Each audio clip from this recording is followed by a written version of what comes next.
हाँ जी गाइस, स्वागत है आपका एक बार फिर से इस चैनल में। और आज हम बात करने जा रहे हैं एक पाइथन लैंग्वेज से एक्सेल का ऑटोमेशन हमें करना है। और क्वेश्चन ये है, आप ही में से एक स्टूडेंट का मैं क्वेश्चन उठा रहा हूँ जिन्होंने मुझे कोड भी भेजा था, लेकिन वो कोड सक्सेसफुली रन नहीं हो रहा था। तो टास्क ये है कि आपको एक्सेल, जैसे मैं आपको दिखाता हूँ। लेट्स से आपके पास एक एक्सेल फाइल है और उस एक्सेल फाइल में बहुत सारी शीट्स हैं, राइट? और आपको उन सभी शीट से डेटा उठा के एक नई वर्कबुक में पेस्ट करना है, राइट? अगर आप लोग मुझे जानते हैं पिछले 4-5 साल से, तो आपने देखा होगा हमने ये सब जनरली पावर क्वेरी या एक्सेल वीबे से अभी तक किया है। तो पाइथन से भी हम इसे कर सकते हैं, एक्सेल ऑटोमेशन। तो आइए उस पर बात करते हैं। और मैं आपको इसमें बताता हूँ कि क्या क्या चीज़ें आपको किस तरह से समझनी होती हैं। बिकॉज पाइथन में क्या है, आप डिबगिंग नहीं कर सकते हैं। डिबगिंग का टूल तो है। जैसे अगर आप वीबीए मेरे स्टूडेंट हैं तो आप जानते होंगे, वीबीए में हमें बहुत अच्छा एक एफिट मिला हुआ है डिबगर। तो कोड को हम चेक कर सकते हैं स्टेप बाय स्टेप। पाइथन में भी डिबगर होता है, लेकिन वो हर आइडल में आपको नहीं मिलेगा। ठीक है। खैर, उस पर फिर कभी बात करेंगे कि कैसे आप क्रॉस चेक कर सकते हैं। बट ये एक समस्या है जिसमें डेफिनेटली आपको एक्सपीरियंस बहुत काम आता है, क्योंकि शुरू शुरू में प्रॉब्लम्स आती हैं। तो एनीवेज, सो सपोज अब देखिए, ये मेरे पास शीट्स हैं। आप इसमें 2 शीट मैंने ऐड की हैं, आप इसमें 4 भी कर सकते हैं। लास्ट में एक बार ट्राई कर लेंगे, और शीट्स भी ऐड करके देख लेंगे। मुझे इन सब का डेटा एक पर्टिकुलर नई एक्सेल फाइल में लेके जाना है। मतलब ये प्लान है हमारा। ठीक है। सो पाइथन से एक्सेल ऑटोमेशन हो सकती है, वीबी से एक्सेल ऑटोमेशन हो जाती है। बहुत सारे स्टूडेंट्स कंफ्यूज रहते हैं कि भाई किसको करना चाहिए किसको नहीं करना चाहिए। आप दोनों ही चीज़ें करिए कीजिए। कई बार वीबी की ज़रूरत पड़ जाती है, और कई बार आप स्पीड वगैरह बढ़ाने के लिए पाइथन की भी जो है यूज़ कर सकते हैं। तो इतना सोचने की ज़रूरत नहीं होती। एक लैंग्वेज आती है, दूसरी लैंग्वेज बहुत जल्दी आप सीख लेते हैं। तो ये सब मत सोचिए, अपना टाइम वेस्ट मत कीजिए। ओके, सो अब देखिए, बेसिकली प्लान ये है कि सबसे पहले हम लोग पाइचार्ट में चलते हैं। मैं इसका एक डमी कोड एक्चुअली बनाता हूँ, ठीक है। एक इसका डमी मॉड्यूल बनाते हैं। So let me close this first of all. आप कोई भी मॉड्यूल यूज़ कर रहे हैं, अगर पाइचार्ट के अलावा कोई भी आइडल यूज़ कर रहे हैं, कोई दिक्कत नहीं है। ठीक है। आप वो डेफिनेटली यूज़ कर सकते हैं। ओके, सो मैंने एक मॉड्यूल तैयार किया है। और अब देखिए, सबसे पहले करना क्या है। प्लान हमारा क्या होना चाहिए कि सबसे पहले we should open Excel workbook, है ना? अच्छा, एक्सेल वर्कबुक एक बार जब आपका ओपन हो जाता है, तो उसके बाद आपको उसकी शीट्स का तो मालूम नहीं होगा, उसमें कितनी शीट्स हैं। उसमें 2 शीट्स भी हो सकती हैं, 20 भी हो सकती हैं। आपको तो उनके नाम भी नहीं मालूम, क्योंकि आप तो प्रोग्राम इस हिसाब से बनाओगे ना। ऐसा तो नहीं कि आप कहोगे हाँ मुझे मालूम है शीट्स, क्योंकि कल को शीट्स का नाम चेंज हो सकता है, शीट डिलीट हो सकती है, या शीट मे बी नाम चेंज ना हो, 4 शीट और ऐड हो जाए। तो प्रोग्रामर हमेशा ये चीज़ें ध्यान में रख के बनाता है, चाहे वो कोई भी लैंग्वेज में कोड बना रहा हो। ठीक है ना? उसके बाद एक बार एक्सेल फाइल ओपन हो जाती है, हम लोग क्या करेंगे। Let us know our sheet names. Let us know our how many sheets we have. How many sheets we have. ठीक है। लेट्स से पाइथन कहता है भाई आपकी शीट्स 2 हैं, 3 हैं, 4 हैं, राइट? तो उसके बाद हमारा मेन काम शुरू होगा। We will now loop through every sheet. ठीक है। Every sheet in that Excel workbook, ये प्लान है हमारा। क्योंकि एक बार आपको पता लग गया कितनी शीट्स हैं, तो आप लूप चला सकते हो। लूप को बोल सकते हो भैया ये मेरी शीट्स हैं, पकड़ लो इनको लूप में, और इनसे डेटा उठा के कॉपी पेस्ट करना शुरू कर दो। तो कॉपी पेस्ट कैसे पाइथन में होता है, ये इस पे बात करते हैं। ठीक है। सबसे पहले हम अपने इसमें पांडास लाइब्रेरी जो है वो लेके आएंगे। ठीक है। ऑब्वियसली अगर आपको बिल्कुल भी इसका नॉलेज नहीं है, तो मैं यही कहूँगा कि आप सिर्फ अपना इस लेक्चर को देखें, क्योंकि शुरू में तो किसी को भी नहीं मालूम होता है, कहीं ना कहीं से आप स्टार्टिंग करते हो। तो मैं जब भी कोई चीज़ सीखता हूँ, राइट, जब भी मैंने कोई चीज़ सीखी है, Excel, VBA, Power Query, Python, या फिर वेब स्क्रैपिंग, सेलेनियम हो गया, M S Access VBA, DAX, Power BI, मेरा हमेशा गाइस यही तरीका रहा है कि मैं सबसे पहले उन चीज़ों को सिर्फ देखता हूँ। मुझे पता है कि काफ़ी लोग इस अप्रोच को बिल्कुल ऐसा उल्टा उल्टा करते होंगे। वो सीधा जाते होंगे और वो क्लासेस लेना शुरू कर देते होंगे, या पढ़ाई जो भी ऑनलाइन है। मैं ऐसा नहीं करता। मैं पहले ना चीज़ों को एक बार अपने माइंड में थोड़ा सा विजिबिलिटी ले लेता हूँ, एक इमेज छप जाती है। जैसे पावर बीआई के 10-15 वीडियोस देख लिए, आर्टिकल्स पढ़ लिए, कुछ ना कुछ आपको वहाँ से पता लगेगा कि ये हो क्या रहा है, राइट? चाहे एडवांस वीडियो चाहे बेसिक। उसके बाद जब थोड़ा सा आइडिया मिल जाता है फिर मैं एक्चुअली स्टार्ट करता हूँ। तो वही मैं कह रहा हूँ, आपको पाइथन नहीं भी आता कोई बात नहीं, आप लगे रहें इस वीडियो में, देखें क्या हो रहा है, दुनिया किस तरह से आगे बढ़ रही है। ठीक है।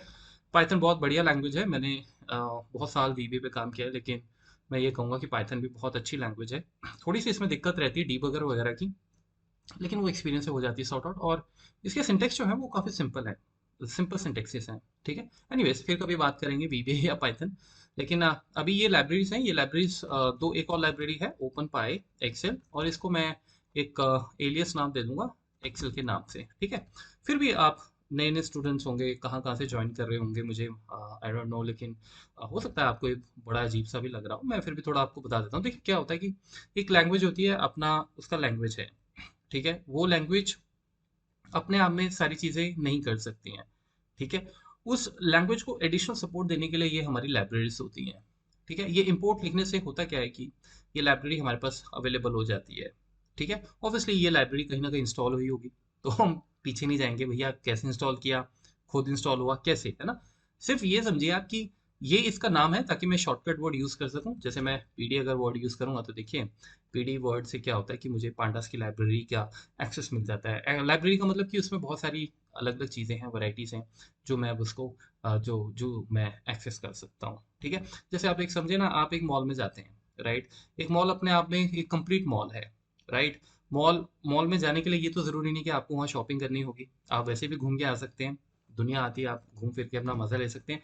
लेकिन मॉल के अंदर जो आपको शॉप्स मिलती हैं खाने पीने की, या फिर जैसे बच्चों का भी किड जोन बना होता है, वो सब सिनेमा हो गया आपका, राइट? ये सारी चीज़ें उस मॉल में आप पर थोपी नहीं जा रही हैं कि भैया यहाँ मॉल के एंट्री में आपको ये सब करना ही करना है, आपकी मर्जी है। तो यहाँ पे वही चीज़ है कि पाइथन के अंदर मुझे अगर ये लाइब्रेरी यूज़ करनी है तो मैं कर लूंगा। अब मुद्दा ये है कि भाई ये करनी क्यों है, ऐसा क्या है? जैसे मैंने बोला, हर लाइब्रेरी की अपनी फंक्शनैलिटीज हैं। मैं अभी आपको दिखाता हूँ इनकी हमें कहाँ जरूरत पड़ेगी, बिकॉज पाइथन अपने आप में हर चीज़ नहीं कर सकता, तो उसको इन चीज़ों की मदद की ज़रूरत पड़ती है, और ये हर लैंग्वेज का कंसेप्ट है। वीवे में आपने देखा होगा, टूल्स रेफरेंस में जाके हम ठा ठा ठा आउटलुक यूज़ करना है, एक्सेस यूज़ करना है, library file scripting library use करनी होती है हमें, कितनी सारी चीज़ें हम वहाँ भी तो करते हैं। पीडीएफ के साथ खेलना हो तो पीडीएफ की लाइब्रेरी, एक्रोबैट वगैरह बहुत बहुत चीज़ें होती हैं, तो घूम फिर के चीज़ें वहीं आ जाती हैं। ओके, एनीवेज, सो देखिए सबसे पहले हम लोग अपनी एक्सेल वर्कबुक ओपन करेंगे। ठीक है। अब देखिए एक्सेल वर्कबुक जो मैं ओपन करूंगा वो किस तरह से हम करेंगे। ऑलरेडी हमारी वर्कबुक क्रिएटेड है, राइट? तो ये वाली वर्कबुक है जो मैंने अभी ओपन भी कर रखी है, ये इसका पाथ है। ठीक है। ये पाथ है। तो इसके लिए हम लोग क्या करने जा रहे हैं, अपना एक कोई भी ऑब्जेक्ट बनाएंगे, WB1 लेट्स से, वर्कबुक 1 के नाम से मैंने एक ऑब्जेक्ट बना दिया इसमें। ठीक है। अब मैं क्या करूंगा, ये जो ओपन पाई एक्सेल है मेरा डॉट, मैं इसमें एक मेथड होता है लोड वर्कबुक, ये वाला, ये लोड वर्कबुक, मैं ये वर्कबुक इसमें लोड करने जा रहा हूँ। लोड मतलब आप इसको ओपन करने जा रहे हैं। ठीक है। अब देखिए मैंने लाइब्रेरी का पूरा नाम जो है वो यहाँ पे लिख दिया है, लेकिन मैंने उसका शॉर्टकट क्रिएट किया हुआ है, एलियस नेम, है ना? जैसे आपने बोल दिया अजय एज अजू, राइट? तो मतलब कि अजू भी चलेगा, राइट? तो इसीलिए हमने एक्चुअली में एलियस नेम क्रिएट किया था, क्योंकि लिखने में शॉर्टकट हो गया। तो जब ये वर्कबुक लोड होगी तो इसमें आप बेसिकली अपना पूरा पाथ दे देंगे, और ऑब्वियसली फाइल का नाम देंगे। ठीक है। अगर कोई एरर आया तो घबराएंगे नहीं, उसको सॉर्ट आउट करेंगे। ठीक है। क्योंकि मेरे पास कोई यहाँ पे पावर पॉइंट नहीं बनाया जिसमें पहले कोड लिखा हो। हम इसको सॉर्ट आउट करेंगे, और एरर आएगा तो आने दो। मैं हमेशा कहता हूँ एरर्स पे पूरा फोकस रहेगा, एरर से ही हमें असली लर्निंग मिलती है। और पाइथन के एरर थोड़ा सिर घुमा देते हैं शुरू शुरू में, बिकॉज आप उसमें थोड़ा डिबगिंग टूल वगैरह इतना बढ़िया नहीं है। एनीवेज, तो ये देखिए मैंने फाइल ओपन कर ली। ठीक है। और अगर मैं इस कोड को एक बार चेक कर लेता हूँ रन करते हुए, पहले आप ये देख लें इसकी शीट के नाम क्या है। इसका शीट का नाम है शीट 1 शीट 2। मैं एक काम करता हूँ, मैं इसका नाम देता हूँ एशिया, और इसका नाम मैं देता हूँ यूरोप। लेट्स से ये हमारे पास दो डेटा है, दो शीट्स के, याद रहेंगे हमें। ठीक है। सो हम लोग ये फाइल जो है क्लोज कर देते हैं। So fine. अब देखिए सबसे पहले आप इस कोड को यहाँ से रन कर सकते हैं, जस्ट टू चेक कि भैया कोई इश्यू तो नहीं है, लोड वर्कबुक चल रहा है नहीं चल रहा है। मैंने इसको रन किया और ये मेरे को खुशखबरी दे रहा है, भैया प्रोसेस फिनिश्ड, विच मीन्स कि इसने इसको एक्सेप्ट कर लिया। एक चीज़ का ध्यान रखिएगा, अगर आप पाइथन यूज़ कर रहे हैं, क्योंकि ये मॉड्यूल जो है मैंने डिफरेंट फोल्डर में क्रिएट किया है और ये मेरी फाइल एक्सेल की डिफरेंट फोल्डर में, तो यहाँ पे आर वर्ड जो है वो आप ज़रूर लगाएं। अब जैसे सपोज अगर मैं इसको हटा देता हूँ और मैं सिंपल अपने पाथ पे इस कोड को रन करूंगा तो ये एक आपको एरर देगा, ये देखिए। ठीक है, तो ये चीज़ का थोड़ा ध्यान रखें। अगर ये फाइल वहीं पे है जहाँ पे आपका ये मॉड्यूल सेव है तो फिर दिक्कत नहीं है, फिर तो आपको पूरा पाथ लिखने की भी जरूरत नहीं होती। एनीवेज, हम टॉपिक से बाहर ना जाएं, ये मुझे फोकस रखना होगा। तो ये देखिए, ये हमारा कोड है और हमारी वर्कबुक जो है इसका मतलब ये हुआ कि W B1 ओपन हो गया मेमोरी में। ठीक है, गुड। अब अगली चीज़ हमारी थी कि भाई अब W में एक शीट होती तो फिर दिक्कत नहीं थी, उसमें बहुत सारी शीट्स हो सकती हैं, राइट। सो आपको कैसे पता लगेगा कि उसमें क्या क्या शीट्स हैं, शीट्स के क्या क्या नाम हैं। अगर आप वीबीए से वीबीए की जानकारी रखते हैं तो आपको याद होगा वहाँ पे हम एक कलेक्शन लूप लगा लेते हैं for each workbook in workbooks, है नो, for each worksheet in worksheets, हमें सारी की सारी शीट्स पता लग जाती हैं और हम उसको फिर एरएस में स्टोर करके कहीं भी कैसे भी यूज़ कर सकते हैं, राइट। खैर इसमें हमारा कलेक्शन लूप नहीं, बट हम इसमें ऐसा ही कुछ एक सिंटेक्स लिखेंगे जिससे कि आपको पता लग जाएगा कि कौन कौन सी हमारी शीट्स हैं। तो लेट्स से मैं एक वेरिएबल क्रिएट करता हूँ शीट नेम्स के नाम से, और जो हमारी वर्कबुक है उसमें देखिए मैंने डॉट लगाया और डॉट गेट शीट नेम्स मेरा अवेलेबल हो जाएगा। ठीक है, ये वाला। ये वाला मेथड जो है हम यूज़ करेंगे। और एक बार चेक कर लेते हैं कि भाई हमारे पास वो शीट के नाम सारे हैं कि नहीं, बिकॉज उन्हीं शीट्स पे तो हमें लूप लगाना है। तो मैंने इस कोड को रन कर दिया और आइए जरा देखें यहाँ पे हमें थोड़ा सा ऊपर करते हैं। ये देखिए, एशिया भी आ गया और यूरोप भी आ गया। पाइथन ऐसी चीज़ें जब उसके पास मल्टीपल वैल्यूज होती हैं तो उसको वो डिक्शनरी या ट्यूपल या लिस्ट में कन्वर्ट कर देता है, राइट, क्योंकि उसी के हिसाब से वो डेटा हमेशा अपना स्टोर करके रखता है। तो एनीवेज ये हमारी लिस्ट आ गई। अब एक और लाइन देख रहे होंगे यहाँ पे, डिप्रिशिएट वार्निंग है। डिप्रिशिएट वार्निंग बेसिकली ये एक्चुअल में मैंने इसके बारे में गूगल में देखा था, क्योंकि आप कोड तो रन हो रहा है तो ये प्रॉम्प्ट क्यों हो रहा है। इसके बारे में मुझे ज़्यादा जानकारी नहीं मिली, इतना मैंने देखा कि ये हो सकता है कि अपकमिंग पाइथन के वर्जन में से ये मेथड जो है हो सकता है ये डिलीट हो जाए, बट अभी तक कोई दिक्कत नहीं है तो आई एम यूजिंग इट। ठीक है, कुछ होगा तो देख लेंगे। हमें तो देखिए वैसे कंसेप्ट समझना है, बिकॉज आपने देखा होगा अक्सर ट्रेनर्स एक चीज़ ये कहते हैं पाइथन पे काम करने वाले, पाइथन एक कंसेप्ट तो ठीक है बट इसमें थोड़ा सा सिंटेक्स आप देख के सारा प्रोग्राम बना सकते हो, क्योंकि एक ही सिंटेक्स में सारी चीज़ें आ सकती हैं, आ जाती हैं। तो कहीं से भी कोई सिंटेक्स मिला उसको कॉपी पेस्ट मारा तो वो अपने आप ही सारे काम कर लेता है, लुकअप हो, कॉपी पेस्ट हो। अभी मैं आपको दिखाता हूँ, ठीक है। तो एनीवेज, फिलहाल के लिए तो कोई दिक्कत नहीं है, हमारी शीट्स आ गई देखिए, एशिया और यूरोप। अब इन्हीं शीट्स में हमें जाना है जैसे हमने प्लान किया था। तो अभी तक तो ये पड़ाव हमारा जो है वो कंप्लीट हो गया सक्सेसफुली। अब हम इनको लूप में लगाएंगे, ठीक है। तो देखिए लूप बेसिकली कैसे लगेगा, लूप आप फॉर नेक्स्ट लूप इसमें हम लगा सकते हैं, या फॉर लूप लगाएंगे इसमें। और मैं उसमें बोलूँगा कि फॉर शीट, ये आपका एक वेरिएबल होगा और उसके बाद शीट नेम्स। ठीक है, तो अगर मैं अभी इसमें प्रिंट करूँ ये शीट तो अगेन आप देखोगे कि ये लूप अगर सही चल रहा है ये हमें शीट के नाम दे देगा। ठीक है, तो ये देखिए एशिया भी आ गया, यूरोप भी आ गया। ठीक है, तो ये फॉर हमारा जो लूप है, फॉर नेक्स्ट नहीं, just for loop, because for next तो वीबीए में या एक्सेस वीबीए में होता है, एक्सेल वीबीए में एक तरह से कलेक्शन लूप भी हो गया, मतलब ये सारे के सारे शीट ऑब्जेक्ट्स को ले रहा है। आप फॉर को बहुत अलग अलग तरीके से पाइथन में चला सकते हैं। ठीक है ना, जैसे आप फॉर आई इन रेंज 10 कर दें अगर, तो वो 1 2 3 4 5 6 7 8 9 भी प्रिंट कर देगा, राइट। तो पाइथन में ये फॉर लूप एक ही लूप अलग अलग तरीके से यूज हो जाता है, कहने का मतलब मेरा ये है। अब जब हमारे पास ये शीट्स का हमें एक्सेस मिल गया, अब आपको ये देखना होगा, आप गूगल भी कर सकते हैं कि भाई अब मुझे शीट्स तक पहुंचना कैसे है, मतलब मैं कैसे उस शीट को सिलेक्ट करूं और उसका डेटा उठाऊं, करेक्ट। तो सबसे पहले आपका जो यहाँ पे टास्क होगा वो ये होगा, how to how to read, या फिर आप कह सकते हैं copy paste first sheet data and then so on. समझ रहे हो बात को, राइट। अब जनरली हमारी जैसे एक्सेल वीबीए में तो हम कॉपी पेस्ट कर लेते हैं, सिलेक्शन डॉट कॉपी कर लेते हैं, रेंज मेथड यूज कर लेते हैं, बहुत सारे मेथड्स हैं वीबी में, मैक्रो भी रिकॉर्ड कर लेते हैं अगर आपको नहीं भी ज़्यादा पता है। ठीक है, इसमें बेसिकली हमें जैसे मैंने बोला कॉपी पेस्ट से हम सिंपल अगर एक वेरिएबल क्रिएट करें और हम बोलें कि भाई हमें डेटा रीड करना है, तो वो रीड करने का मतलब ये है उस कंटेनर में वो एक तरह से आप उसको यूज कर सकते हैं। ठीक है, फिर आप उसको चाहे कहीं कॉपी पेस्ट करना चाहें या जो मर्जी आप करना चाहें। ठीक है, तो एक्चुअल में कॉपी पेस्ट नहीं कहूंगा, बट क्योंकि हमें उस शीट का डेटा रीड करवा के एक नई एक्सेल वर्कबुक में पेस्ट करना है, राइट, और फिर दूसरी शीट का डेटा पेस्ट करना है। तो कहने का मतलब ये है कि किस तरह से वो डेटा रीड किया जाए और उसको उठा के उस नई एक्सेल फाइल में भेजा जाए, ये चीज़ है। ठीक है, तो देखिए उसके लिए ऊपर मैंने लाइब्रेरी पांडा यूज़ की थी, आपने देखा होगा। तो हम सिंपल पांडास में ये हमारा फंक्शन है रीड एक्सेल। ठीक है, रीड CSV आप जो भी चाहे इस तरह से यूज़ कर सकते हैं। रीड HTML भी है और भी बहुत सारी चीज़ें हैं।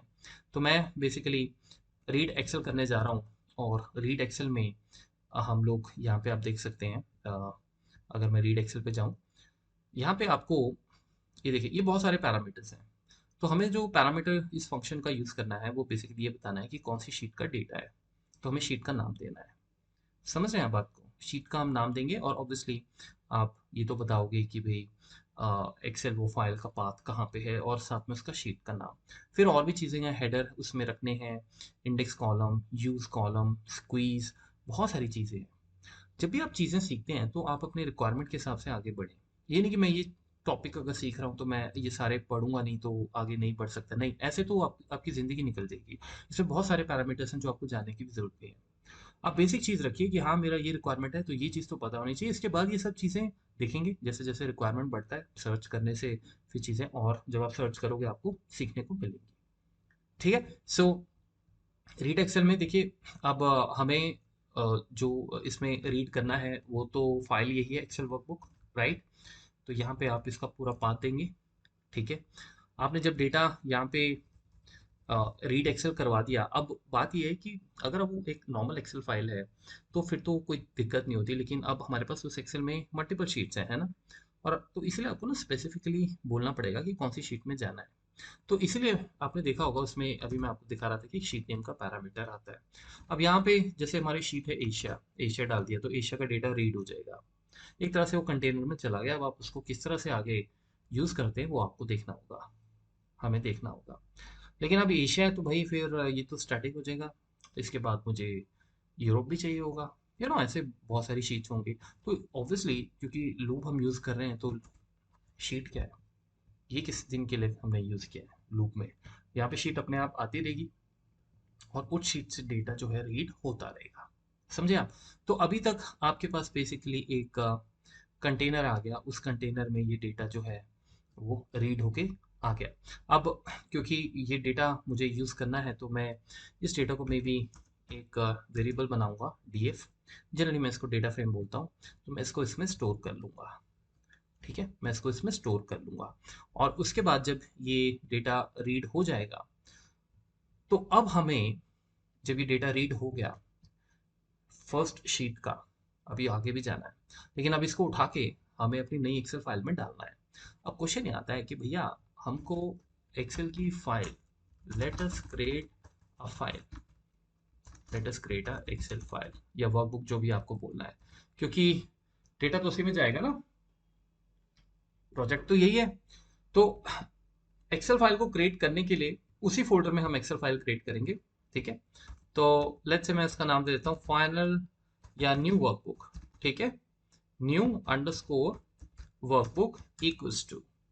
ठीक है, तो अब आप यहाँ पे देखें, यहाँ पे हम लोग क्या करने वाले हैं, ये आपका एक वर्कबुक क्लास जो है, ऑब्जेक्ट जो क्लास है मैं वो यूज़ करने जा रहा हूँ। लेकिन इसके लिए मैं एक काम करूँगा, एक्सेल डॉट एक्सेल, वही हमारा जो लाइब्रेरी हमने यूज़ किया था ऊपर, ओपन पाए एक्सेल। ठीक है, तो अगर आप मुझसे ये पूछें कि कहें कि ये लाइब्रेरी क्या एक्सेल के लिए बनी है, तो मेरा जवाब होगा हाँ। एक्सेल की बहुत सारे काम हम इस लाइब्रेरी के थ्रू कराते हैं।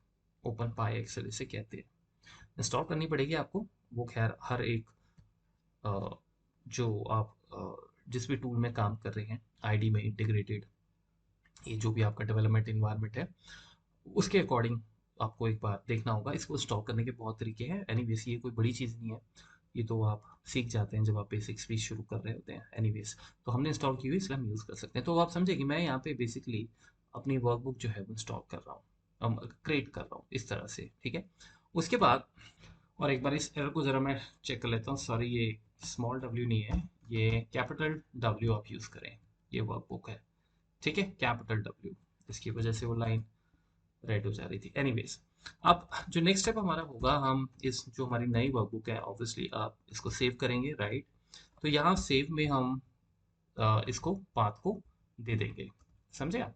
वीबीए में भी आपने देखा होगा सेव एस वगैरह हम करते हैं, राइट।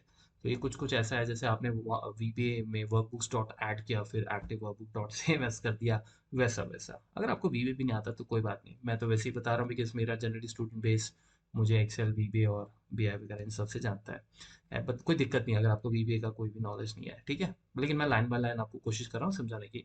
तो यहाँ पे जो फाइल का नाम है वो हम दे रहे हैं फाइनल डॉट एक्सएलएसएक्स, ठीक है। ये हमने फाइल का नाम दे दिया। आई होप अभी तक आपको क्लियर होगा। ये सेव करवाते हुए आप जो इस फाइल का नाम देंगे तो जब कोड रन होगा तो ये एक नया एक्सेल वर्कबुक हमारे उसी फोल्डर में एशिया के अंदर दिख जाएगा। अभी मैं अगर आपको दिखाऊं तो नहीं होगा, है ना, क्योंकि हमने अभी कोड रन नहीं किया है। उस फाइल में अब जाके हमें डेटा डालना है, समझे आप। अब मान के चलें कि यहाँ पे एक एक्सेल फाइल है, ठीक है। यहाँ पे अब जैसे मैंने आपको बताया ना कि पाइथन में क्या होता है कि सिंटेक्स पे हम ज़्यादा डिपेंडेंट रहते हैं। अ, उसमें मतलब एज इट इज सिंटेक्स जैसा है वो वैसा ही रहेगा, और अगर वो आपको एरर दे के परेशान करता है तो उसमें थोड़ा सा मतलब आपको टाइम लगता है समझने में, क्योंकि वो एक सिंटेक्स में सारे काम कर जाता है। अब देखिए सबसे पहले आपने ये फाइल क्रिएट कर लिया, अभी तो मैंने खुद क्रिएट की है, मैं इसको भी डिलीट कर दूंगा। मैं आपको ये इसलिए बता रहा हूँ क्योंकि जब आप कोई एक्सेल फाइल क्रिएट करते हैं, राइट, तो आप उसमें या तो डेटा लिख सकते हैं। आप उसका अगर कोई, क्योंकि आप नई फाइल क्रिएट कर रहे हैं तो ऑब्वियसली उसमें डेटा तो होगा नहीं, तो रीड रीड की तो मैं बात ही नहीं करता। आप उसमें क्या कर रहे हैं, आप उसमें डेटा लिख सकते हैं, राइट। या फिर ऑलरेडी कहीं आपके पास डेटा है, वो आप उठा के यहाँ पे उसमें अपेंड कर सकते हैं। अपेंड वर्ड सबने सुना होगा, पावर क्वेरी में, एमएस एक्सेस में, हर जगह एसक्यूएल में यूज होता है। तो हमें ये बोलना पड़ेगा पाइथन को कि जो फाइल हमने बनाई है वो फाइल अपेंड करने के लिए बनाई है, नहीं तो वो ऐसे आपको डेटा अपेंड नहीं करने देगा, समझे आप। इसलिए मैं आपको ये बता रहा था।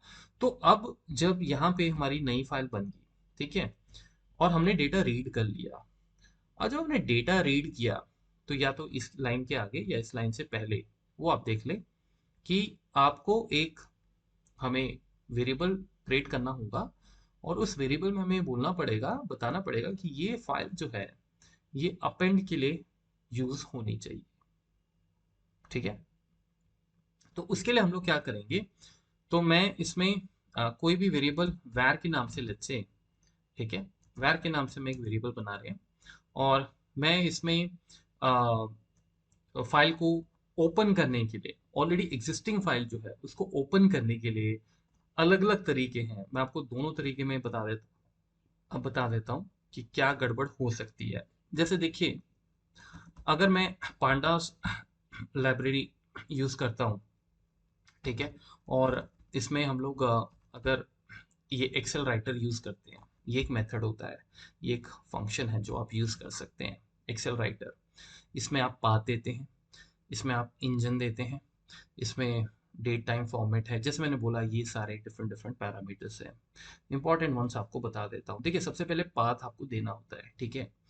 अब इसमें पाथ जो हमें देना है वो एग्जैक्टली यही पाथ है, बिकॉज इसी फाइल में जो हमने क्रिएट की है इसी फाइल में डेटा जाएगा, ठीक है। उसके बाद यहाँ पे एक और पैरामीटर होता है मॉड के नाम से, मैं आपको दिखाता हूँ। ये बाय डिफॉल्ट डब्ल्यू है, डब्ल्यू मीन्स राइट, बट अब हमें अपेंड करना है, तो आपको यहाँ पे अपना मोड जो है वो चेंज करना होगा। मोड पैरामीटर मतलब अपेंड लिखना होगा, जिसके लिए आप ए लिखते हैं।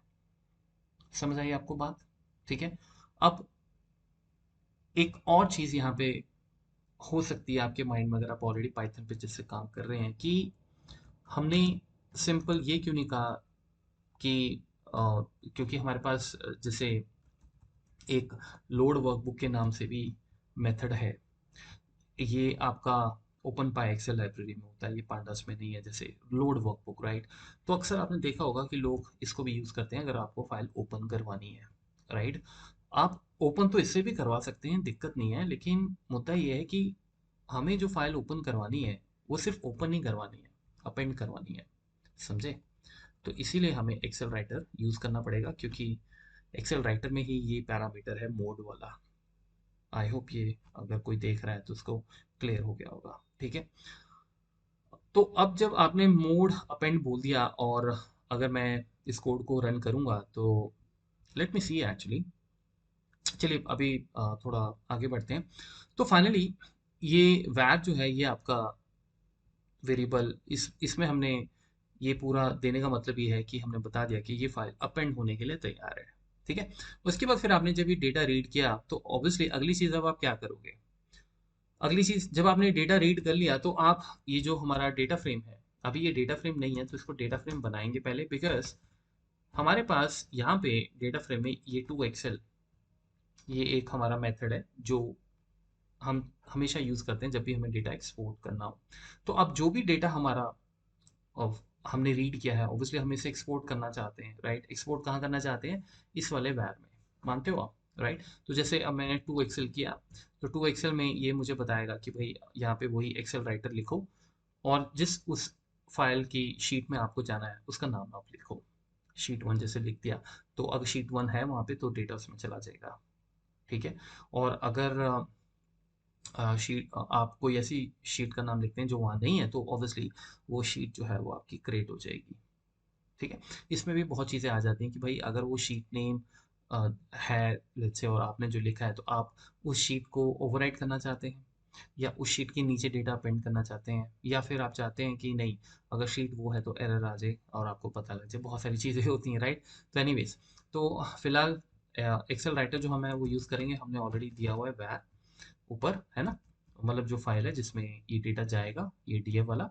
और उसके बाद शीट का नाम मैं ज़रूर लिखूंगा। तो हम लोग शीट का जो नाम है वो लिख देंगे, लेट्स से डेस्टिनी। ठीक है, ये मैंने शीट का नाम लिख दिया। ठीक है, ये मैंने नाम लिख दिया और इसके बाद जनरली मुझे लगता है कि हमारा कोड रन हो जाना चाहिए। अब इसमें आपको एक चीज़ ध्यान रखनी होगी कि जैसे मैं इसको अभी रन करता हूँ अगर, ठीक है, मुझे नहीं पता आगे क्या आने वाला है, लेट्स सी दैट। ये देखिए, सबसे पहले तो आप ये देखिए, ये एरर आपको परेशान करेगा, फिर आप गूगल जाएंगे, append mode is not supported with xlsx writer. Generally ये जो आप लाइन लिखते हैं ये बाय डिफॉल्ट मैंने आपको बताया था राइट मोड होता है, तो फिर तो कुछ करने की जरूरत नहीं है। अगर मैं इसको डब्ल्यू लिख दूंगा तो दिक्कत नहीं आएगी, फिर आप इस फाइल को मतलब राइट करने के लिए, इसमें डेटा लिखने के लिए आप यूज़ कर सकते हैं। डेटा लिखने के लिए मतलब आप लिख रहे हैं उसमें कुछ, लेकिन ये तो डेटा एक तरह से इसमें कहीं से आ रहा है, अपेंड हो रहा है ना, फिर एक शीट का फिर दूसरी का फिर तीसरी का। तो इसमें आपको याद रखना है कि इसमें एक पैरामीटर मैंने आपको बताया था, वीडियो पीछे करके देख लेना, इंजन। तो इसमें जो इंजन है, वो आपने जो इंजन लिखना है वो ये आपको स्पेसिफिकली मेंशन करना पड़ेगा ओपन पाई एक्सेल। ठीक है, तो ये वैसे लिखने की जरूरत नहीं होती, लेकिन अपेंड के केस में आपको लिखना है तो लिखना है। ठीक है, अब जब हमने इसको रन किया तो अब देखिए, अब मेरे ख्याल से हमारे पास कोई एरर आ रहा है क्या, हमारे पास कोई एरर नहीं आ रहा है, तो इसका मतलब वो एरर सॉर्ट आउट हो गया, अच्छी बात है। तो अब फोल्डर में जाके फाइल वो हम देखना चाहेंगे, फाइल ये देखिए, ये मेरी फाइल फाइनल भी नाम से तैयार हो गई है, बहुत अच्छी बात है। ये मैं इसको डिलीट करता हूँ, शायद हमने पहले बनाई थी ये, है ना। तो मैं दोबारा चलता हूँ, मैं इस कोड को रन करता हूँ। ठीक है, हमने कोड रन किया और अभी कोड कोई एरर नहीं दे रहा है। ये मैंने आपको बताया ये डेप्रिशिएट वार्निंग है, या सिर्फ ये कह रहा है कि बेसिकली ये cat sheet name may be in future किसी पाइथन वर्जन से हो सकता है रिमूव हो जाए, एनीवेज तो होगा तब देखेंगे। अ, अभी फोल्डर में चलता हूँ और फोल्डर में फाइल बन रही है, बहुत अच्छी बात है। फाइल में डेटा भी क्या आ गया होगा, ये अब मुद्दा है। देखिए, फाइल तो बन गई, लेकिन हमने एक शीट बोली थी क्रिएट करने के लिए, वो नहीं हुई। जब शीट नहीं हुई तो वो फिर डेटाबेस में नहीं आया। इसका मतलब ये हुआ कि आपका कोड जो है ना, वो यहाँ तक तो चल रहा है, इस लाइन तक, क्योंकि वो फाइनल वर्क को क्रिएट कर रहा है, लेकिन आगे की गड़बड़ हो रही है, राइट। देखिए, इसमें पता क्या है कि जब आपको ये चीज़ हमेशा ध्यान रखनी है कि जब आप किसी भी डेटा को जैसे अपेंड कर रहे हैं, अब ये लूप तो 2 बार रन होगा, आपको देखा होगा आपने 2 बार इसमें शीट्स का नाम आया था। तो जब एक बार जो डेटा इसमें आ गया, जब फर्स्ट टाइम ये लूप रन हुआ, आपको इसमें इस चीज़ का बहुत ध्यान रखना होगा कि जो आपका वैर कंटेनर है, राइट, वो हमें क्लोज ज़रूर करना है। ये समझे आप, ये क्लोज हम करेंगे और फिर दोबारा लूप जब जाएगा तो ये कंटेनर यहाँ से दोबारा से उस फाइल को अपेंड मोड में ओपन कर देगा। ठीक है, मैं इसको एक बार रन करता हूँ फिर से, हम इसको रन करते हैं और अब देखिए मेरे पास ये एरर आ गया। एरर क्या है, ये कह रहा है कि sheet destiny already exist and if sheet exist is set to error. मैंने आपको वही बताया था कि अब जब मैंने इसको रन किया तो वहां पे ना उसको ये ऑलरेडी शीट मिल गई। ठीक है, तो वो जब उसको शीट मिली तो वो आपसे ये कह रहा है कि ऑलरेडी शीट यहाँ पे एग्जिस्ट कर रही है। ठीक है, तो कोड ने पहली बार तो वो डेटा दे दिया, लेकिन दूसरी बार जब आप गए कोड में, क्योंकि आपके यहाँ दो शीट्स थी, तो दूसरी बार उसने कहा ये शीट तो ऑलरेडी एग्जिस्ट करती है। ठीक है ना, तो आपको क्या करना है, क्या इसको ओवरराइट करना है या इसके नीचे डेटा डालना है कि नहीं? राइट, या फिर जैसे मैंने बोला कि आपको एरर दिखा देगा वो, क्योंकि फर्स्ट टाइम तो वर्कबुक नई नई बनी होगी, तो उस टाइम तो डेस्टिनी शीट क्रिएट हुई, तो उसने फर्स्ट शीट वन का डेटा डाल दिया, दूसरी शीट का डेटा नहीं डाला, क्योंकि उसको ये शीट ऑलरेडी वहाँ मिल रही है। अब मैं तो यही चाहूंगा कि भाई ये शीट मैंने दी है तो सारा का सारा डेटा इस शीट में जाना चाहिए। तो इसमें आपको बेसिकली पाइथन को ये बताना पड़ेगा कि जब अपेंड हम कर रहे हैं, जो फाइल हमने अपेंड के लिए खोली है, ठीक है, ये बड़े बड़ों को नहीं पता होता, या वो कॉपी पेस्ट मार लेते हैं बट फिर भी वो समझ नहीं पाते हैं। यहाँ पे जब आप उस फाइल को यहाँ पे अपेंड कर रहे हैं ना, तो यहाँ पे आपको ये जो इफ शीट एग्जिस्ट वो बता भी रहा है। राइट, यहाँ पे एक पैरामीटर होता है इफ शीट एग्जिस्ट, ये देखिए, हवर करके देख लीजिएगा एक्सेल राइटर पे। यहाँ पे ना आपको तीन चार हमारे डिफरेंट डिफरेंट वर्ड्स हैं जो हमें यूज़ करने होंगे, जैसे ओवरले है, एरर है, ऐसे तीन चार और वर्ड्स आप गूगल कर सकते हैं। ओवरले हम यूज़ करेंगे। ओवरले एक्चुअली का मतलब ये है कि अगर वो शीट ऑलरेडी एग्जिस्ट करती है तो भी इट्स ओके, आप एरर ना जनरेट करो। ठीक है, आप अपना काम जारी रखो। ठीक है, तो यहाँ पे हम नई शीट भी क्रिएट कर सकते हैं कि अगर ये ऑलरेडी शीट क्रिएटेड है तो एक नई शीट क्रिएट हो जाए। फिर आप कहेंगे अरे भाई फिर डेस्टिनी के नाम से शीट कैसे क्रिएट होगी, वो अपने आप डेस्टिनी वन कर देगा, फिर वन टू कर देगा ऐसे। ठीक है ना, एनीवेज उसमें मैं नहीं जाऊंगा, मैं तो ये कह रहा हूँ कि भाई इसी शीट को लेना है और इसी शीट को आपने काम करना है। ये देखिए, तो फिलहाल मेरे को एरर नहीं आ रहा है, प्रोसेस फिनिश्ड हो गया। अब आगे बढ़ते हैं और ये देखते हैं कि भैया हमारे पास वो डेटा अपेंड होके आया है या नहीं आया है। ठीक है, क्योंकि मेन मुद्दा हमारा वो था। अब ये देखिए, ये डेटा तो आया लेकिन इसमें है गड़बड़। अब यहाँ पे भी हमारे पसीने छूट जाएंगे जब भी हम नई नई चीज़ सीखते हैं, मैं उस पर्सपेक्टिव से बोल रहा हूँ। ठीक है, एक बार तो आपने देख लिया तो देख लिया, आपको किसी ने बता दिया मेरे जैसे ट्रेनर ने, तो ठीक है, फिर तो आपको याद रहेगी चीज़। तो अब आप ये देखें कि ये है क्या, हिसाब किताब क्या है इसका। मैं फाइल खोलता हूँ। ठीक है, फंडामेंटल्स क्लियर होने चाहिए। कोडिंग तो जैसे मैंने बोला कॉपी पेस्ट से भी हो जाएगी, लेकिन पता तो होना चाहिए ना कि अगर कॉपी पेस्ट करते भी कहाँ फंस गए हैं तो कैसे निकलेंगे। राइट, यही चीज़ है जो हम लोग सीखते नहीं है, उसमें आलस करते हैं, यार हमसे नहीं होगा, या फिर ठीक है गूगल से काम चल रहा है तो वो चलता ही जाता है और वो तब जाके आप समझते हैं जब आपको प्रॉब्लम आ जाती है, आपके करियर में आगे बढ़ नहीं पाते हैं, या कंपनी ने आस्क टू लीव बोल दिया। समझ रहे हो? तो ये पहले से चीज़ें तैयार रखनी चाहिए। अब देखिए, सबसे पहले ये मेरा डेटा था और उसके नीचे ये वाला डेटा हमें अपेंड करना था। हमने कोड इसी तरह से बनाया था, लूप चल रहा है कि आप आइए ये फाइल ओपन कीजिए अपेंड मोड में, और फिर यहाँ पे शीट बार बार बार आपकी शीट चेंज होती रहेगी। तो पहली शीट का डेटा डालिए, फिर वो डेटा एक्सपोर्ट कर दीजिए उसी फाइल में जिसको अपेंड के लिए खोला, और उसे बंद करके फिर दोबारा आगे जाइए और दूसरी शीट देखिए, फिर दूसरी शीट, है ना? लेकिन अब इसमें हुआ क्या है कि डेटा उस तरीके से नहीं आया है जिस तरीके से आना चाहिए था, तो हमें 100% अभी सक्सेस नहीं मिली है। देखिए, ये पहली बात तो ये हेडर, दूसरा हेडर है, राइट, और इसमें कुछ डेटा हम लोग लूज भी कर रहे हैं, क्योंकि अगर मैं आपको दिखाऊं, ये देखिए, ये है मेरी पहली शीट का डेटा। राइट, तो यानी कि होना होना ये चाहिए था कि, एक मिनट, हाँ, कॉपी, ओहो, कॉपी, और ये डेटा यहाँ पेस्ट होना चाहिए था, फिर उसके नीचे आना चाहिए था दूसरे वाला। राइट, तो ये जो कंट्री है ये दूसरी शीट में हेडर है कि नहीं, ये वाला, ये ये और दूसरी बात, पहली शीट एशिया है तो पहले ये वाला डेटा आना चाहिए था। अभी डेटा वहाँ पे अगर आप देखो तो पहले H1 H2 आ रहा है, तो पंगे बहुत हैं इसमें, देख रहे हो आप? ये बनता है पूरा डेटा देखा जाए तो उसने क्या किया, उसने कंट्री कंट्री यहाँ पे ले तो लिया। राइट, अब देखें, अगर उसके बाद उसने ये पहला आपका ये कंट्री का कुछ यहाँ से उठा लिया डेटा, और उसके बाद फिर वो SFA से स्टार्ट हो गया, यहाँ से और यहाँ से ये पूरा का पूरा डेटा यहाँ पे आ रहा है। मतलब कि ये वाली रोज आई थिंक कहीं ना कहीं कट रही है, राइट। इसका मतलब ये है कि वो उस जब वो डेटा पेस्ट हो रहा है ना, तो उसको लास्ट रो नहीं मिल रही है ढंग से कि वो उसके नीचे डेटा जाए। और ये 0 1 2 3 तो आपको पता है बाय डिफॉल्ट इंडेक्स होते हैं, तो ये आप इग्नोर भी कर सकते हैं। इंडेक्स वहाँ पे एक पैरामीटर होता है, आप उसको फॉल्स कर देंगे यहाँ पे जाके। खैर मैं बाद में बताऊंगा, बेकार चीज़ है, छोड़िए। ये तो बाय डिफॉल्ट वो नंबर्स जनरेट कर रहा है, लेकिन ये हमारा मेन मुद्दा है, राइट। तो अब देखिए इसमें हमें बेसिकली क्या करना है।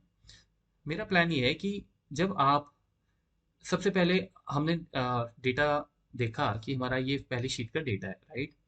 तो हम एक लूप में इफ कंडीशन लगाएंगे।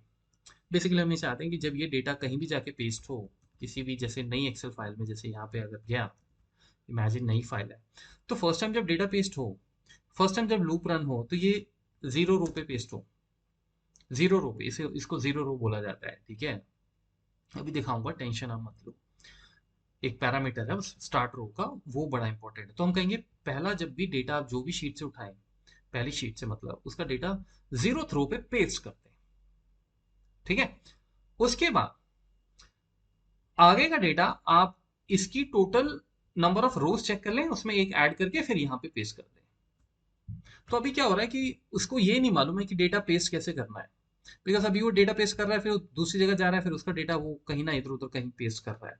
इशू यही है कि हमें उसको करेक्ट तरीके से हम उसको लेंथ नहीं दे, मतलब लास्ट रो नहीं दे पा रहे हैं, राइट।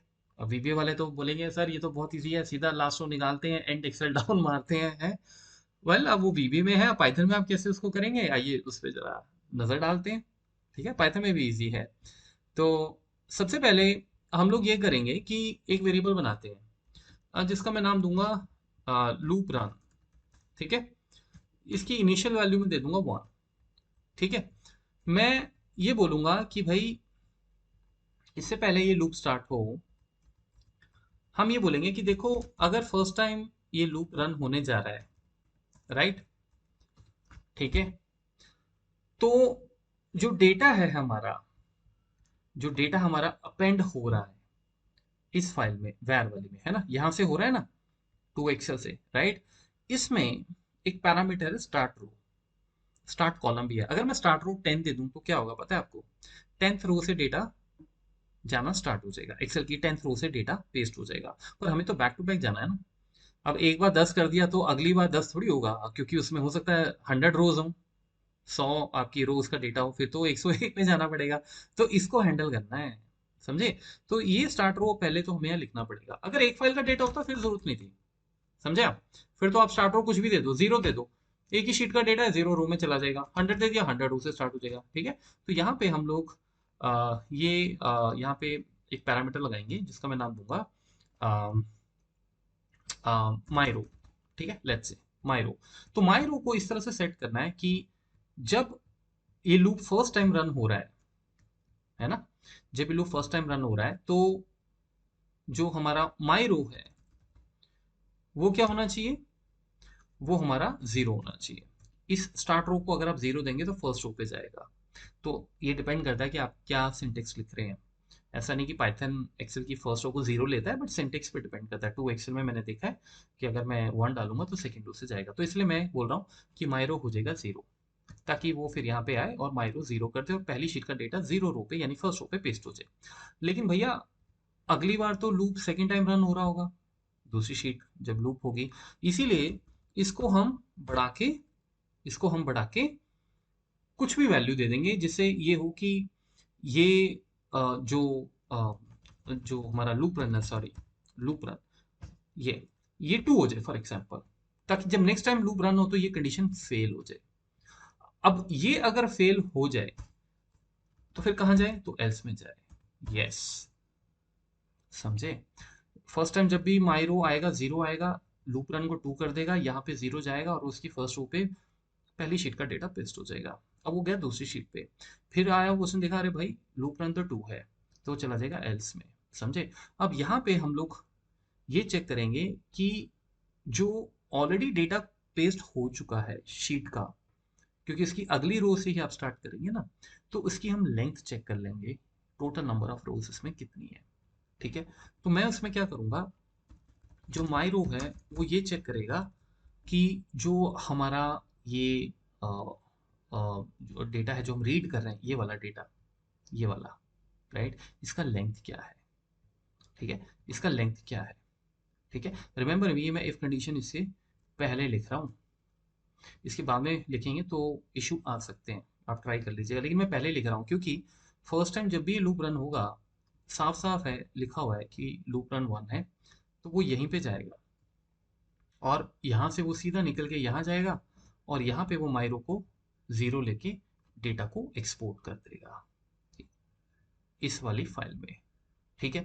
फिर जब वो दोबारा यहाँ पे आएगा, नई शीट होगी, करेक्ट, नई शीट का डेटा पहली शीट का डेटा के ऑब्वियसली नेक्स्ट रो से ही हम पेस्ट करेंगे, यहाँ पे वो इसको फिल कर देगा, फिर वो यहाँ पे आएगा।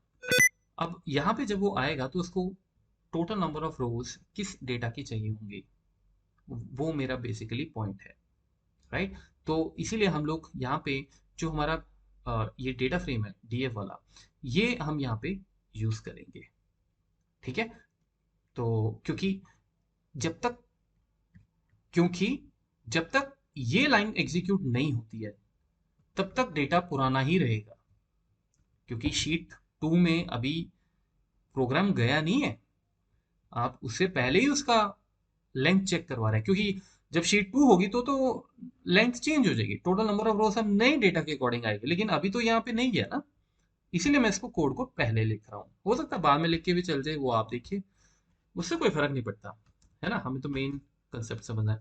तो मैं यहाँ पे मायरो जो है वो इस तरह से लेंथ में आ, उसकी total number of length check कर लूंगा और उसमें एक ऐड कर दूंगा ताकि वो नेक्स्ट रो से डेटा पेस्ट हो, बेसिकली ये हमारा कुछ इस तरीके का प्लान है, ठीक है।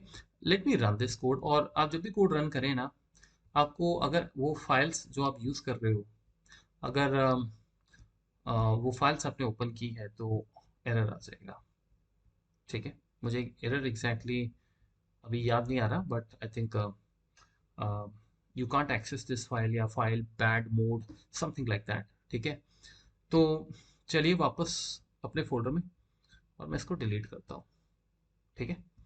सो बड़ा मज़ा आता है ऐसे कोड्स, मैं लैंग्वेज कोई भी नहीं, आप जब कोड बना रहे होते हैं तो उसको शौक से सीखें, मजबूरी में सीखेंगे तो ज़्यादा देर तक भाग नहीं पाएंगे आप इस कोडिंग लाइन में। तो मेरे हिसाब से हम इसको रन कर सकते हैं या नहीं कर सकते हैं? चलो देखते हैं, लेट मी सी, ठीक है ना। ओके, देखिए प्रोग्राम रन हो गया मेरे हिसाब से, हाँ, हो गया। लेट्स सी नाउ कि वो अपेंड जो पहले नहीं हो रहा था अब हुआ है या नहीं हुआ है, ठीक है। बहुत ही बढ़िया, शानदार, आपने पूरा सेशन देखा, लेक्चर देखा, आप अपने लिए क्लैपिंग्स कर दीजिए, ठीक है, हम बाद में ले लेंगे आपसे क्लैपिंग पर आप अपने लिए क्लैपिंग कर लीजिए गाइस। आपको समझ आई चीज? अब मैं ये कह रहा था कि ये तो हो गया, ठीक है, मैंने एक एक लाइन समझा दिया आपको, राइट। अब इसमें और भी नए शीट का डेटा आएगा तो भी दिक्कत नहीं है। अब एक बार चलो पहले कर लेते हैं, लेकिन करने से पहले मैं ये कह रहा था, अब जैसे बाई चांस हमारे कुछ एरर आए, मैंने समझा दिए, है ना, तो पर अगर मैं नहीं होता या आप नए नए सीख रहे हैं कहीं से भी, आपका ट्रेनर अवेलेबल नहीं है, जो भी है, तब दिक्कत आती। अब जैसे सपोज इसी में कोई दिक्कत आ जाती कोड में, तो आपके पास ना वो वीबे वाला सिस्टम नहीं है इसमें, पाइथन में, पाइचार्म में, मतलब डीबगिंग करके एक एक लाइन जैसे मैं रन करूँ, ठीक है। हालांकि डीबगर है हमारे पास, मैं बताऊंगा आपको, और है हमारे पास, लेकिन वो डीबगर भी इतने वो नहीं है कि वो मतलब इतनी बढ़िया बढ़िया चीजें अच्छे तरीके से मतलब दिखा सके, तो मुझे लगता है डीबगिंग के मोड में पाइथन थोड़ा सा इन लोगों को काम करना चाहिए, ठीक है। इन लोगों को थोड़ा वीबे दिखा देना चाहिए, उससे थोड़ी प्रेरणा मिल जाएगी। अब मैं आपको हमेशा यही कहता हूँ कि भैया, अपनी कोई लैंग्वेज फेवरेट नहीं है, हमें ये देखना होता है कि कौन सी लैंग्वेज का क्या स्कोप है, राइट। मुझे अगर वीबीए पढ़ाने से स्टूडेंट्स मिल रहे हैं, प्रोजेक्ट्स मिल रहे हैं फ्रीलांसिंग के, तो मैं सीखूंगा, मैं क्यों नहीं सीखूंगा। मैं 2005 से सुन रहा हूँ, 2005 से गाइस, वीबीए गई, वीबीए गई, वीबीए गई तो इन चक्करों में आप मत पड़ो, अगर गई तो गई, फिर देखेंगे क्या करना है, होने का तो कुछ भी हो सकता है, कोई भी लैंग्वेज जा सकती है, ये सब चलता रहता है। तो मैं आपको वही कह रहा हूँ कि जो चीज़ आप कर रहे हैं ना, आप देख लो ना उसका यूजेबिलिटी क्या है, एक्सेल से जो चीज़ डायरेक्ट रिलेटेड है, क्योंकि हम सब एक्सेल यूज करते हैं घर में, राइट। तो किस लेवल पे आपको एक्सेल में जाना है, तो वही आपका क्वेश्चन का आंसर है कि भैया ये करना चाहिए नहीं। पाइथन भी अपने आप में बहुत बढ़िया लैंग्वेज है, मैं वही कह रहा हूँ कि मैं तो इसको भी जो है सीखते हुए कभी मैंने ऐसा नहीं सोचा कि यार ऑलरेडी वीबी आता है या ठीक है क्या करना है, नहीं। जब लैंग्वेज आपको पता है कि लैंग्वेज अच्छी है और बहुत बढ़िया बढ़िया काम कर सकती है, तो फिर क्यों नहीं सीखेंगे। तीसरी सीखो, चौथी सीखो, जो मर्जी सीखो। सीखने से ही आप आगे बढ़ेंगे, और सीखना कभी नुकसान नहीं कराता है। सही चीज सीखना, बस ये ध्यान रखना, ठीक है। एनीवेज, तो यही बात हो रही थी, ठीक है, कि इसमें थोड़ा सा डिबगर वगैरह कोडिंग को थोड़ा सा टेस्टिंग करने में दिक्कत रहती है, बट एनीवेज वो भी सॉर्ट आउट हो ही जाती है जब आपका एक्सपीरियंस हो जाए। अब जो हमारा लास्ट काम है, क्लैप आपने कर लिया होगा अपने लिए। मैं ऐसे चीज़ें नहीं छोड़ता हूँ, है ना। हम एक टेस्टिंग और करेंगे, और हम एक बार इसमें देखते हैं कोई एरर तो नहीं आ रहा है, ठीक है। तो मैं यहाँ पे एक हेडर के साथ यहाँ पे कुछ भी डाल देता हूँ, लेट्स से। अब हमें ये डेटा भी चाहिए, ठीक है। तो लेट्स सी अब ये डेटा हमारा इस कोड में उस फाइल में जाएगा कि नहीं। अगर नहीं जाएगा तो क्या दिक्कत है, तो क्या दिक्कत है देख लेंगे, सॉर्ट आउट करेंगे क्या इशू है। हम एरर से नहीं डरते, ठीक है। बट स्टूडेंट ने देखा एरर, पर ऐसे नहीं, कोड ही नहीं रन करते, वो सोचते रहते हैं सब ठीक है सब ठीक है। और ऐसा मेरे साथ भी होता था, डोंट वरी, राइट। तो एक्सेल के छोटे छोटे एरर आ जाते थे तो परेशान हो जाते थे यार, कैसे होगा कैसे होगा। एरर से ही सीखोगे। जब तक सारे एरर्स का मतलब ना पता लग जाए ना, आप प्रोग्रामर बन ही नहीं सकते, ठीक है। आप डेटा एनालिस्ट बन जाओगे, प्रोग्रामर नहीं बन सकते, लीडरशिप में नहीं जा पाओगे। Okay, so let's run the code. और कोड हो गया फिनिश। और चलिए फिर देखें जरा, वीडियो को समाप्त किया जाए फिर। ओके, सो हमारे पास डेटा आया कि नहीं। यस, ये देखिए डेटा आया। ये हमारा ये रहा डेटा। क्या ये सही आ रहा है। ओके, ये अब देखिए यहाँ पे, अब सबसे पहले मैं वो शीट खोलता हूँ, ठीक है। कुछ तो घपला हुआ है, राइट। ओके, सो चेक करते हैं। अब मैं समझ गया घपला क्या हुआ है, आप समझे कि नहीं। देखिए सबसे पहले ये हमारी नंबर ऑफ रोज है 3, राइट। तो मैं दोबारा चलता हूँ और यहाँ पे आता हूँ, ठीक है। हाँ, तो सबसे पहले ये देखिए रोज तो आ गई, बधाई हो आपको। डेटा लॉस नहीं हुआ भैया। मैं तो हमेशा कहता हूँ डेटा का पैटर्न हम कर देंगे सही, अगर गलत है कोई चक्कर नहीं है, ले आओ जैसा डेटा है। डेटा कम मत देना भाई, फिर कुछ नहीं हो सकता। फिर चाहे बढ़िया से बढ़िया डैशबोर्ड बना लो, डेटा कम है मतलब रॉन्ग नंबर्स है, ठीक है।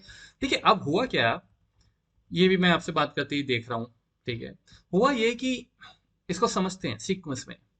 हमने जो कोड बनाया है उस कोड ने क्या किया होगा, मैं चाहे तो प्रिंट स्टेटमेंट यहाँ लगा सकता हूँ, बट ठीक है। सबसे पहले उसने जो डेटा है वो शीट वन का उठाया होगा, ठीक है।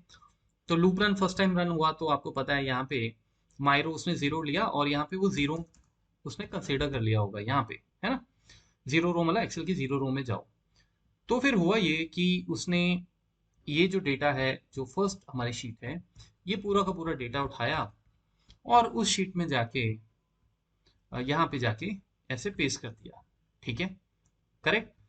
अब जब कोड दूसरी बार चला तो उसने देखा कि अब शीट है यूरोप, राइट। और हमने वहां पे ट्रिगर लगा दिया था कि आप लूप रन को 2 कर देंगे तो नेक्स्ट टाइम जब कोड चला होगा सेकंड शीट के लिए, ये फेल होगी कंडीशन ये वाली, तो वो एल्स में आया होगा। एल्स में उसने पुराने वाले डेटा को उठाया होगा और उसकी लेंथ चेक की होगी, राइट।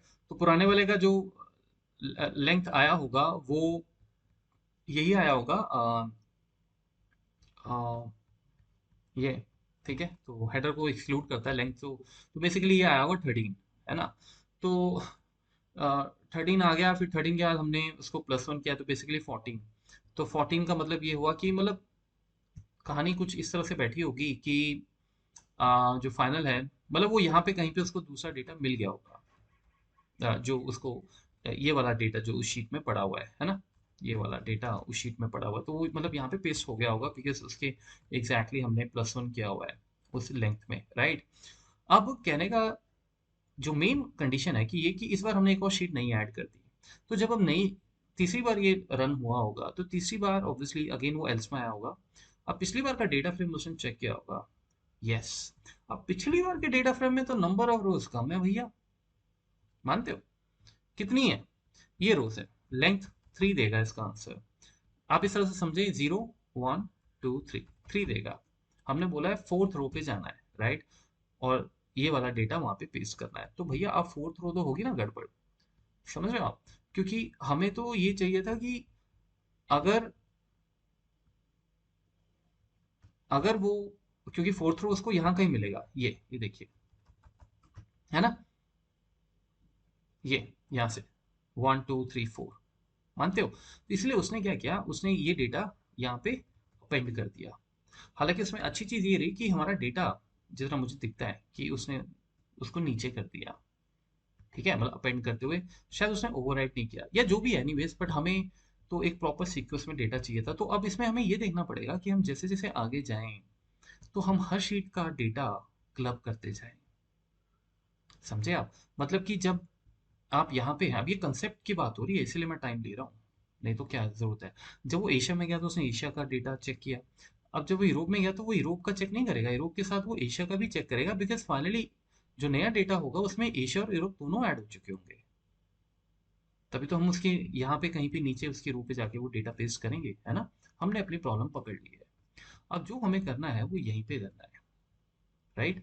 तो इसमें हम क्या कर सकते हैं? अब मेरे हिसाब से अगर मैं इसमें यही वाला वेरिएबल दोबारा ऐड कर दूं, हम वीबी में भी तो ऐसे ही करते हैं, वही कंसेप्ट तो वही रहते हैं। क्योंकि फर्स्ट टाइम माइरो जो है हम उसको यहाँ पे जीरो दे देंगे, ठीक है? जीरो इनिशियलाइज, सबसे पहले हमने उसको जीरो पे इनिशियलाइज कर दिया। अब वो जब जीरो होगा तो कोई हमें यहाँ पे हार्म नहीं करेगा, नुकसान नहीं देगा, जीरो प्लस जो भी डेटा फ्रेम है। लेकिन जब नेक्स्ट टाइम वो रन होके आएगा तो यहाँ पे डेटा फ्रेम नया आ चुका होगा लेकिन पुराना वेरिएबल इसमें स्टोर रहेगा। मुझे लगता है कि ये लाइन आप चेक कर लेना, अगर आपको लगता है ये थोड़ा मैं जल्दी बता गया, बहुत सिंपल चीज़ मैंने बताई है, बट आप देख लेना इसको, ये बहुत सिंपल चीज़ है, ठीक है? उसी चीज़ को हम इसमें दोबारा ऐड करें, बट पहले देखें कि ये रन हो रहा है कि नहीं, ठीक है? कोड हो गया रन, आपके सामने है, ठीक है? सो मैं आपको ले चलता हूँ अपनी फाइनल वर्कबुक में, और देखें जरा, ये देखिए, बहुत ही बढ़िया, देख रहे हैं आप? ये ठीक है, उसने फर्स्ट उसको इंडेक्स नहीं दिया, आप देख सकते हैं 0 1, ठीक है? तो एनीवेज वो मैटर नहीं करता। ये मतलब अगर आपको चाहिए तो भी ठीक है, बट अदरवाइज डेटा में हेडर होता है तो उसकी भी ऑप्शंस हैं, अगर आपको उसको हेडर उसमें नहीं काउंट करवाना है वो अलग चीज़ है। बट आप इसमें अगर आपको इंडेक्सिंग नहीं चाहिए ना तो आप इसमें सिंपल ये कर सकते हैं। तो फाइनली मेरा कोड रन हो गया गाइस, मैं अब आपसे लूँगा इजाज़त। और यहाँ पे आप ये कर सकते हैं कि जब आप एक्सेल का डेटा जब आप एक्सपोर्ट कर रहे हैं टू एक्सेल जो हम यूज़ कर रहे होते हैं, तो यहाँ पे आप इंडेक्स, ये जो ऑप्शन है ये बाय डिफ़ॉल्ट ट्रू होती है। तो आप अगर इसको, आपको ये नंबर्स नहीं चाहिए ना, बाय डिफ़ॉल्ट ये आते हैं, तो आप इसमें इंडेक्स इक्वल्स टू ये, इसे फॉल्स भी कर सकते हैं, इस तरह से फॉल्स आपने लिखना है। समझे आप? इसको लिखने से वो इंडेक्सिंग जो है आपकी वो खत्म हो जाएगी। एक बार रन कर ही लेते हैं, जब अब इतना हमने हाथी निकाल दिया तो हम पूंछ भी क्यों छोड़ेंगे। तो फटाफट से आपको दिखाता हूँ, ये देखिए वो इंडेक्सिंग हट गई, ठीक है? सो उम्मीद है आपको ये मेरा एक प्रयास, एफर्ट पसंद आया होगा। बहुत दिनों बाद हिंदी में वीडियो अपलोड किया, उम्मीद करता हूँ बहुत सारी चीज़ें आपको क्लियर हुई होंगी। ये आपका कोड है, आप चाहेंगे तो मैं इस कोड को डिस्क्रिप्शन में डाल दूंगा, आप वहाँ से उठा के इस पर प्रैक्टिस भी कर सकते हैं। तो चलिए मिलते हैं फिर अगली बार एक और नई शानदार वीडियो के साथ। Thank you.